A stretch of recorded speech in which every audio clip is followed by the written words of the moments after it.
Hi guys, welcome again in Mosina classes. तो basically आज हम डिस्कस करने जा रहे हैं जो आज आपकी नेशनल एजुकेशन पॉलिसी 2020 आई है उसके बारे में। ठीक है, तो उसके जो की पॉइंट्स हैं वो हम थोड़ा देख लेते हैं बेसिकली क्या क्या हैं।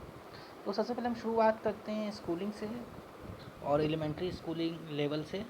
तो ECC for all 2030 national curriculum framework for ECC. ठीक है, तो ईसीसी का मतलब यहाँ पे क्या है, एलिमेंट्री से। Okay, achieve 100% gross environment ratio in school education by 2030। ठीक है, ये ग्रॉस इन्वायरमेंट रेशियो क्या है, मतलब जितने ही बच्चे पढ़ने लायक हों सबका एडमिशन 100% हो जाए। ठीक है, preparation class Bal Vatika for 5-6 year old children in anganwadi preschools. ठीक है, तो बाल वाटिका का कॉन्सेप्ट यहाँ पे दिया गया है। School preparation module for all class 1 entrant, national foundation literacy and numeracy mission, setup of Bal Bhavans. तो ये कुछ हैं आपकी जो preparation for schooling and elementary school level में। यहाँ पे आपके लिए सबसे इम्पोर्टेंट ये है। ठीक है, बाल वाटिका ये इम्पोर्टेंट है, और बाल भवन ये कॉन्सेप्ट इंपॉर्टेंट है जो आपको एग्ज़ाम में आ सकता है, याद रखना है आपको एग्ज़ाम पॉइंट ऑफ व्यू से। ठीक है, स्कूल इंफ्रास्ट्रक्चर एंड रिसोर्सेज के लिए क्या किया गया है, बेसिकली यहाँ पे स्पेशली एजुकेशनल जोन जो है वो बनाए जाएंगे। यूटिलाइज़ किया जाएगा unusual capacity of school as a सामाजिक चेतना केंद्र। ठीक है, तो एज ए स्कूल को सामाजिक चेतना केंद्र के तौर पे भी यूज़ किया जा सकता है। School complex cluster for resource sharing. ठीक है, तो ये सारी बातें हैं जो स्कूल की बिल्डिंग है उनको यूज़ करने के पॉइंट ऑफ व्यू से। अब इसके बाद holistic development of the student में क्या होता है, होलिस्टिक मतलब क्या होता है, कंप्लीट। ओके, सारे एरियाज को कवर करना। ठीक है, तो बेसिकली बहुत बड़ा पॉइंट यहाँ पे दिया है, no hard separation of curriculum extra and cocurricular arts and science sport and vocational. तो जो एक डिवीज़न था पहले साइंस एंड आर्ट्स का, उसको जो है यहाँ पे लिमिटेड किया गया है। ठीक है, जैसे पहले था कि आप मान लीजिए साइंस साइड से हो, आपका सब्जेक्ट फिजिक्स है, मैथ है और केमिस्ट्री है, तो आप फिर हिस्ट्री वगैरह नहीं पढ़ सकते, लेकिन अब ये हो सकता है। ठीक है, ये तो बहुत बड़ा चेंज है ये। इनोवेटिव पेडागोगीज में क्या है, to be explore such as experimental teaching learning method. ठीक है, और डिजिटल लाइब्रेरीज़ को भी जो है प्रमोट किया जाएगा। होलिस्टिक रिपोर्ट कार्ड होगा, यूज़ आर्टिफिशियल इंटेलिजेंस का यहाँ पे यूज़ होगा। ठीक है, identify special aptitude of child. Vocational education, ये पॉइंट बहुत इंपॉर्टेंट है आपके एग्ज़ाम के लिए। Integration from primary grade and 10 days no bag days, internship with local trade और craft person for grade 6 to 8। तो यहाँ पे जो है आप जो लोकल क्राफ्ट पर्सनस हैं, ठीक है, जो कि किसी जिनको जो कोई स्किल में एक्सपर्ट हैं बेसिकली, वहाँ पे जो है आप इंटर्नशिप कर सकते हो। ठीक है, 10 डेज़ की ये है यहाँ पे। लोक विद्या जो हमें पता है ना, जो हमारे इस देश के अंदर है, डिफरेंट टाइप ऑफ म्यूज़िक वगैरह जो हैं, local artist as a master instruction in schools, तो उनका भी जो है इस्तेमाल होगा। तो ये कुछ अच्छी बातें हैं, तो आगे बढ़ जाते हैं हम लोग। अब इसके बाद आ जाता है आपका इंक्लूसिविटी, जेंडर इंक्लूजन फंड आएगा। ठीक है, क्लास 12 तक। ठीक है, बहुत बड़ा इशू है गर्ल्स एंड बॉयज़ के बीच में जो जेंडर इनइक्वलिटी है उसके लिए। Special provision for gifted children, यहाँ पे गिफ्टेड चिल्ड्रन की बात हो रही है। ओके, जो आपके दिव्यांग स्टूडेंट हैं उनकी बात यहाँ बेसिकली हो रही है। Adult education focus upon technology based solution. ठीक है, और आर्टिफिशियल इंटेलिजेंस की बात यहाँ पे भी होगी, टू बी डेवलप्ड। एनआईएस को जो है, जो आपका डिस्टेंस लर्निंग मोड है, expand to include vocational courses and course for grade 3, 5 and 8। Medium of instruction की यहाँ पे बात की गई है, बहुत इंपॉर्टेंट है आपका। पहले मीडियम ऑफ इंस्ट्रक्शन क्या था हमारा, इंग्लिश या हिंदी या फिर जो वो था बेसिकली, तो यहाँ पे इंग्लिश को हटा दिया गया है, यहाँ पे ला दिया गया है मदर टंग या लोकल लैंग्वेज को ला दिया गया है। ठीक है, तो मदर टंग या लोकल लैंग्वेज मतलब क्या हो गया, मदर टंग जैसे फॉर एग्जांपल कि हम लोग की हिंदी है। ठीक है, और लोकल लैंग्वेज मान लीजिए तमिलनाडु की तमिल है, तो वहाँ पे इंस्ट्रक्शंस होंगे क्लास 5 तक, यानी इन्हीं लैंग्वेज में पढ़ाया जाएगा। इंग्लिश की रोल को बहुत लिमिटेड कर दिया गया है क्लास 5 तक। ओके, असेसमेंट पे आ जाते हैं हम। तो यहाँ पे परख की बात की गई है। ठीक है, important point. National assessment centre for performance assessment review and analytical knowledge for holistic development, तो परख की यहाँ पे बात की गई। एग्ज़ाम इन ग्रेड, अच्छा एग्ज़ाम्स जो होंगे आपके 3, 5, 8 in addition to board exams in grade 10। जो आपके 10 एंड 12 के जो बोर्ड एग्ज़ाम होते हैं उसके अलावा 3, 5, 8 में भी कुछ ऐसी व्यवस्था की जाएगी। और बोर्ड एग्ज़ाम का जो स्टैक है उसको लो किया जाएगा, मतलब उसकी थोड़ी सी वैल्यू को कम करने की बात यहाँ पे हो रही है। और जो भी एग्ज़ाम बोर्ड का होगा बेस किस पे करेगा, कॉन्सेप्चुअल नॉलेज पे। तो यानी यहाँ पे बात किसकी हो रही है, रोड लर्निंग से हमें आगे बढ़ने की बात हो रही है यहाँ पे। ठीक है, रोड लर्निंग से आगे बढ़ने की बात हो रही है। तो यहाँ पे देखिए हमने एक नया सिस्टम जो है वो यूज़ करने की बात की है यहाँ पे। वो सिस्टम है आपका 5+3+3+4। ठीक है, पहले हम क्या यूज़ करते थे, पहले हम 10+2 यूज़ कर रहे थे। तो इसकी जगह अब हम ये यूज़ करेंगे 5+3+3+4।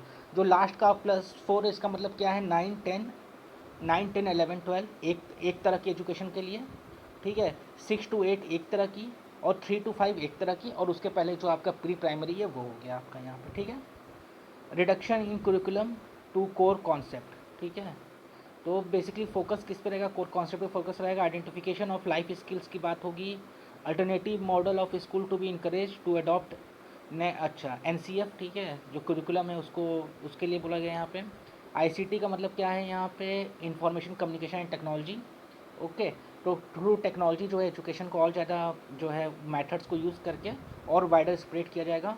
Trekking student as well as their learning level, universalisation of secondary education. तो यूनिवर्सलाइजेशन मतलब क्या होता है, सबको देना। ओके, तो ये कुछ है पॉइंट्स। फिर देखते हैं टीचर रिक्रूटमेंट, टीचर एजुकेशन की बात यहाँ पे की गई है। तो 1 मिनट, थोड़ा इसको मैं बड़ा कर दूँ आप लोगों के लिए। ठीक है, अब minimum qualification degree for teacher teaching will be 4 year integration B.Ed degree by 2030 तक हमें ये करना है, 4 साल का। Teacher recruitment based on TET NTA test and teaching demonstration. ठीक है, तो जो टीचर की नियुक्ति होगी वो इन चीज़ों में बेस होगी। TET mandatory for teaching. ठीक है, टेट मैंडेटरी रहेगा टीचिंग के लिए। Minimum 15 hours of in service training per teacher year. ठीक है, जो टीचर ट्रेनिंग होती है ना B.Ed के अंदर, उसकी बात यहाँ पे कर रहे हैं। National professor standard for teacher NPST by 2022 से इसकी बात की गई है।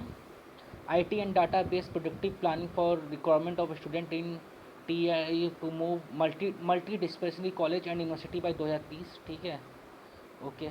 मल्टी डिसिप्लिन मतलब क्या है कि एक साथ जो है आप जो है आर्ट की पढ़ाई भी कर सकते हो और साइंस की भी कर सकते हो।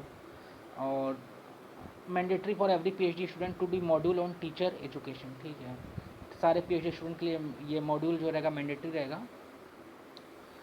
और role of government department body institution की बात कर लेते हैं। State department to look after policy making, directorate of education to look after operation.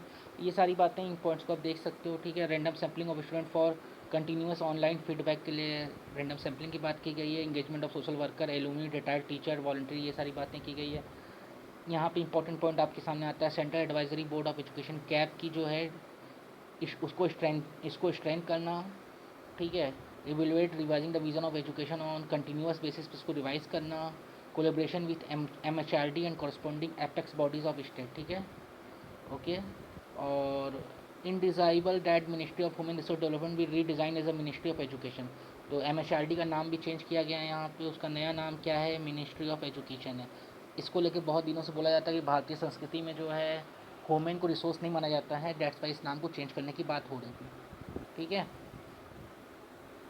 इसके बाद एक नई चीज़ भी लॉन्च हुई है, वो है 1 ईयर सर्टिफिकेट। आप जैसे मान लीजिए आपने UG की, ठीक है, यहाँ पर बड़ा अच्छा कॉन्सेप्ट आया है बेसिकली इनका। तो UG बेसिकली 2 तरह की होगी, एक तो 3 साल की होगी जो नॉर्मल होती है, एक 4 साल की होगी। जिनको टीचिंग में जाना है, जिनको PhD करना है वो 4 साल वाली करेंगे, और जिनको जॉब में जाना है वो 3 साल वाली करेंगे। ठीक है, और इसमें भी एक आपकी आया नया कॉन्सेप्ट, क्रेडिट बैंक का कॉन्सेप्ट आया है बेसिकली, क्रेडिट बैंक का। इसमें क्या है कि मान लीजिए आपने 1 साल सिर्फ पढ़ाई की और पढ़ाई किसी रीज़न से आपने छोड़ दी, तो आगे आप इसको कंटिन्यू कर सकते हैं 2-3 साल बाद सेकंड ईयर से। तो जो आपका स्कोर रहेगा यानी वो क्रेडिट बैंक में रहेगा। ठीक है, डिपॉजिटरी में। तो जिस तरह से बैंक का कॉन्सेप्ट है वैसे ही जो आपके मार्क्स हैं वो आपके लिए क्या हो गए, अब एक तरह से आपके मार्क्स जो हैं एक बैंक के अंदर जो रहेंगे वहाँ पे रखे रहेंगे, और उसको आगे जाके आप यूज़ कर सकते हो, सेकंड ईयर में सीधे एडमिशन ले सकते हो। ओके, और इसके साथ साथ मान लीजिए आप आगे कंटिन्यू नहीं कर पाए अपनी पढ़ाई को, तो आपको सर्टिफिकेट मिलेगा 1 साल पे, 2 साल पे एडवांस डिप्लोमा मिलेगा, 3 साल में बैचलर डिग्री मिलेगी, और 4th ईयर पे आपको बैचलर डिग्री विथ रिसर्च मिलेगा। तो ये कुछ की पॉइंट्स थे जो आज हमने डिस्कस किया है मोसिना क्लासेस में, और इसके अलावा भी कल मैं और इस पर थोड़ा सा डिटेल में आऊँगा।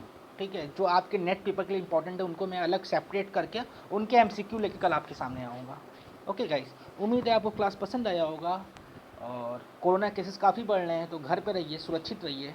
और एक इम्पॉर्टेंट बात जो मुझसे बार बार क्वेश्चन पूछा जाता है कि एग्ज़ाम कब तक NTA का हो सकता है नेट का, तो मैं बहुत क्लियर बता रहा हूँ आपको, एग्ज़ाम अगस्त में नहीं होगा, एग्ज़ाम सितंबर में नहीं होगा, और एग्ज़ाम अक्टूबर में भी बहुत कम उम्मीद है एग्ज़ाम होने की। तो आप मान चलिए आपका एग्ज़ाम नवंबर या दिसंबर में होने की ज़्यादा संभावनाएं अभी दिख रही हैं। इसी के साथ शुभ रात्रि, गुड नाइट, खुदा हाफिज़।